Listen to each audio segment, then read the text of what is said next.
Welcome back to our roundtable, and of course the pension problem, the decision, and everything that goes on. It's like a monster that's devouring the state budget. It's about 12% of the budget now. In 2 more years, it'll be about twice that of the budget allocation on here.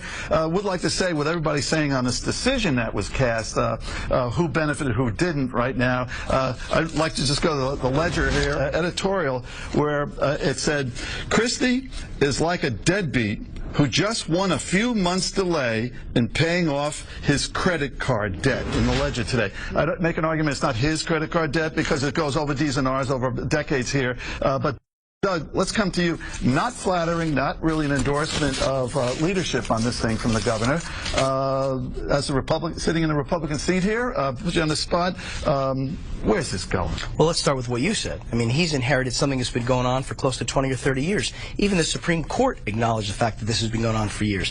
In the last several years, he's made more contributions than most of his predecessors. So he inherited this. It's a problem he's got to deal with. But what he really did is he made a decision when he took this position. I don't think he was a deadbeat. I think he was putting the taxpayers first. What he said was, I got a choice to make, and I'm going to make sure that the taxpayers don't have to pay an additional $1.6 billion. That's B for billion dollars that would have to come out of the taxpayer's pocket somehow, some way. So I don't think he's a deadbeat at all. Early on the Democratic side on this thing, Doug makes that comment, but the governor is the governor in the present tense. He made that 2011 agreement, bipartisan, on this thing, said it was a big deal, went around the country saying it was a big deal, and disavowed it in this Supreme Court argument that he did, that's not a deal. That's a way to flip, I guess.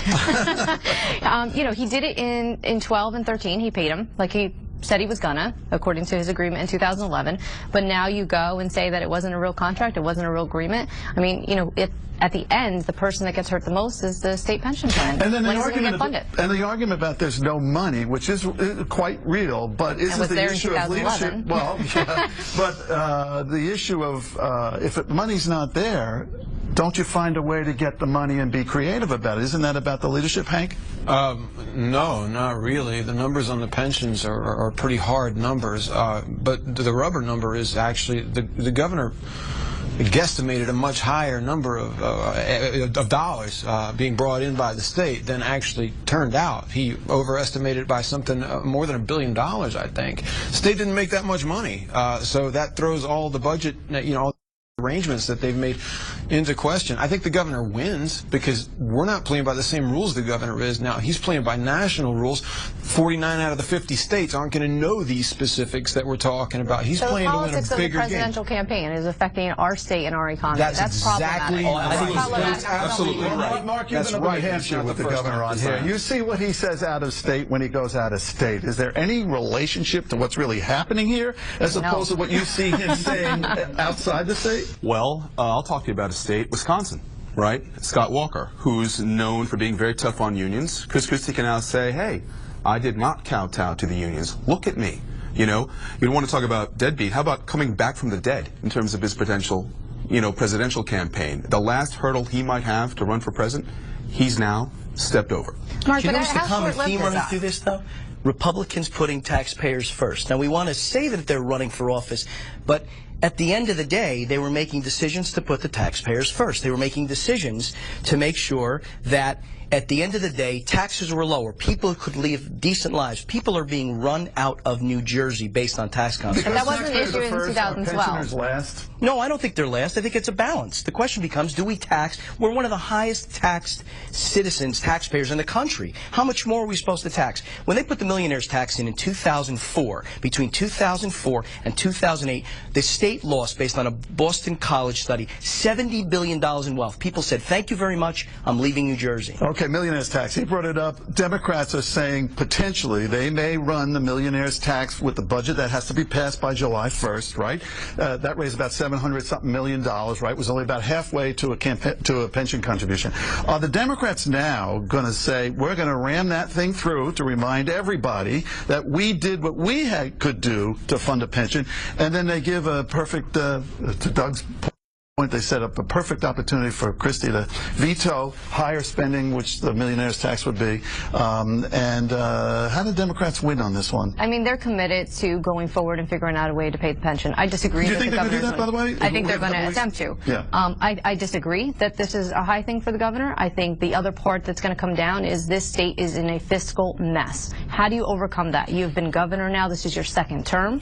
You paid it in 2012. You paid it in 2013. There was no money then. So what is the problem now, other than he is running for president and can now say that he hates raising taxes, as he has said all along, but he had no issue paying it before. What do you do when you run out of tax? What do you do when you run out of taxpayers to pay? When they leave the state? When you're running out of people to pay the bill? State employees who make not a huge amount of money. You talk about state employees who will make $50,000, $60,000, and yet they pay into this every single check. How do you now say that it's okay to just take that money away from them? Plus, they paid more on that 2011 agreement. Hank is fighting 5, 10, 15, 20-year-old discussion that I can't believe we're actually still having. Elvis has left the building.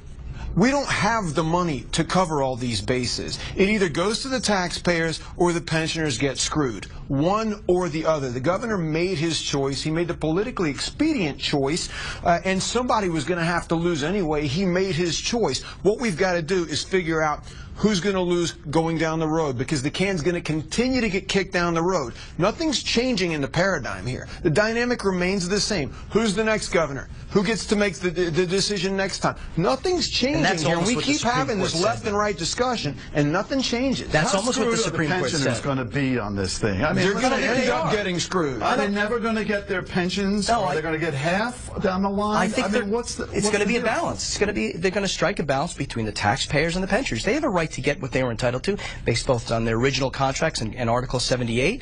They're entitled to it, but it's going to be a balance, and we're going to have to work together. The Republicans don't put money toward this.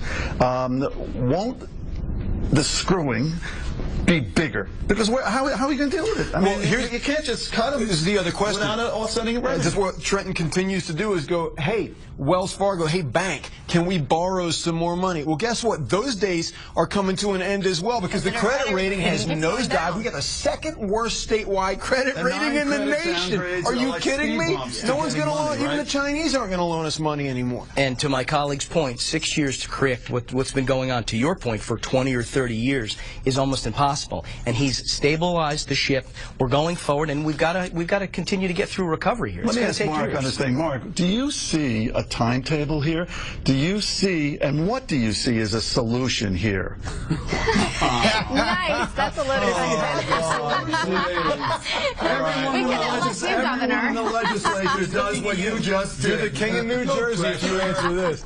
I honestly don't know quite what the long-term solution is. I don't. It must be a need for balance. The question is, benefits. What is balance? That's the whole point of this debate. What is a compromise? Who can compromise? Will anyone ever compromise? But isn't that what they reached in 2011, and now we're right back where we were? Why doesn't, let me ask a question here to the group as a whole. Why doesn't the governor or the Democratic leadership take what that pension committee that he appointed, the bipartisan one, it seemed like the bones were really good for a solution. He appointed a committee. Why don't we have a solution yet? There was a committee appointed. You saw the results, and you know, 2011 was the result. 2011. Well, he's a Republican. If the Democrat is not going to embrace it here, why wouldn't the Republican? It was his appointed commission. Why wouldn't he basically take the bones of what he put in there? Seem reasonable? 5 or 6 points on this thing. Very reasonable. Newspapers around the state said really reasonable.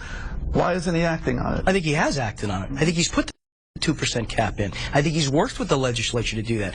Look, there's a limited amount of control a governor can have over 20 years worth of problem, 20 years worth of deficit and debt. There's a limited amount that he can do. I think he's done all he can. The 2% cap, I certainly can tell you on the municipal level, has stopped local taxes. Right. Well, that's on taxpayer thing. Let me finish with our leave. School taxes going through the roof in every town. Everybody taxes. But with the legislature, the role of the governor is to propose, and the legislature is to dispose of it, right? How will the Democrats originate something out of those original recommendations from that bipartisan committee that they liked, by the way? They had a little union pressure. Why aren't they acting at it if the governor isn't exactly going forward with it? Why aren't the Democrats doing it? I would say at this point there's so much millionaires. There's so much politics in play. I think you have a contract, or what should have been a contract, and what they thought was a contract in 2011. Who's going to come back to the table and have an honest conversation now and walk away feeling that this is going to keep. So is this And like the who's gonna Paris do that? peace talks? Everyone stays out of Paris and the war goes on. It's going to go on. We got the It's going to answer. go on for at least a month. All right, thanks.